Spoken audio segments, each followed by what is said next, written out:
And now to a breaking story. The US Treasury Secretary Scott Bessent has said we can expect more Section 301 and Section 232 studies over the next 150 days in relation to tariffs. He also noted that tariff rates will revert to the previous levels in about 5 months. He announced that an increase to 15% on tariffs is expected sometime this week. On the possibility of a trade embargo with Spain, he stressed that anything that slows down the US's ability to engage in war puts American lives at risk. He also commented on China's vulnerability in energy markets and said the crash of Iran's economy gave the US an opening to act. Finally, he stated that the US will target Iran's ballistic missiles and bunkers in the coming days. Now to the next story. The US Department of State ordered a non-emergency US government employees and their families to leave Qatar due to the growing threat of armed conflict. The US Embassy in Doha continues to maintain shelter-in-place guidance for remaining emergency personnel, advising all Americans to stay inside their homes, hotels, or secure buildings. The embassy also suspended routine consular services. Qatari airspace and maritime routes remain closed, although the Salwa land border crossing to Saudi Arabia remains open. Americans are advised to enroll in the Smart Traveller Enrollment Program for updates and to take necessary precautions. Russia has accused the United States of using an imaginary threat from Iran as a pretext to overthrow its constitutional order and said Washington's calls for Iranians to seize power from their leaders were cynical and inhumane. Foreign Ministry spokeswoman Maria Zakharova said the US had used negotiations with Iran, which were taking place as recently as last week, as a cover to disguise for a plan for regime change there. Russia has a strategic partnership treaty with Iran, and President Vladimir Putin has condemned what he called the cynical murder of Supreme Leader Ayatollah Ali Khamenei, who was killed on the first day of the war launched by the US and Israel on Saturday. Let's listen in to what the Russian spokeswoman has said. Идет разрастание беспрецедентной эскалации напряженности в регионе. Настало следствие неспровоцированного, подчеркну, нападения США и Израиля на Иран. Россия самым решительным образом осудила очередную опасную авантюру американо-израильского тандема против Исламской Республики.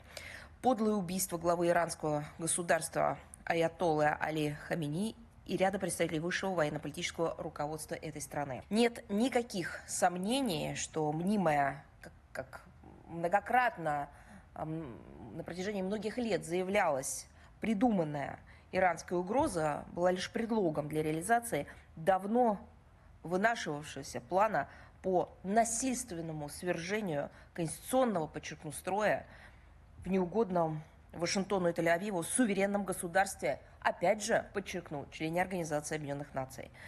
А возобновленный переговорный процесс стал операцией прикрытия.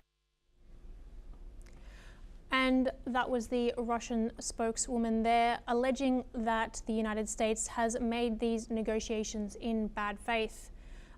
Trump had threatened military action after the negotiations finished if he found a bad outcome, but instead the war was started days before the negotiations were expected to finish.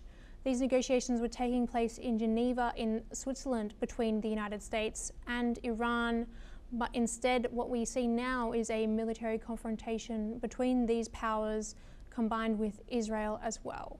The war has now reached regional implications and has reached several countries in the region such as Lebanon, Yemen, Oman and the UAE, striking several civilian centres who were previously known for avoiding conflict in the Middle East. Now, of course, this war comes as a tragedy. We've seen several deaths in different countries. Notably, a girls' school in Iran was hit on the first day of the war, killing around 150 schoolgirls. Now, images have been released recently of mass graves being dug for these girls. We've also seen deaths in Israel as well as deaths of American soldiers who were stationed at American bases in the United States. Of course, all civilian deaths in a war are a tragedy, and every death lost is tragic. Could we see a return to negotiations and a peaceful solution to this war? It remains to be seen. The Iranian side has said that there is no possibility of a return to negotiations, as they have lost a very large portion of their leadership. Around 40 members of the IRGC leadership have been killed, as well as Supreme Leader of Iran, Ayatollah Ali Khamenei. His son has been introduced as his replacement.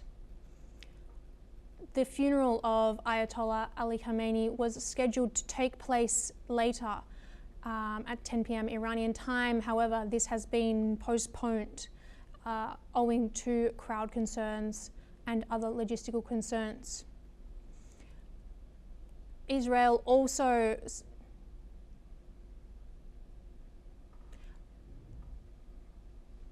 now moving to our next story. According to reports, the state funeral for Ali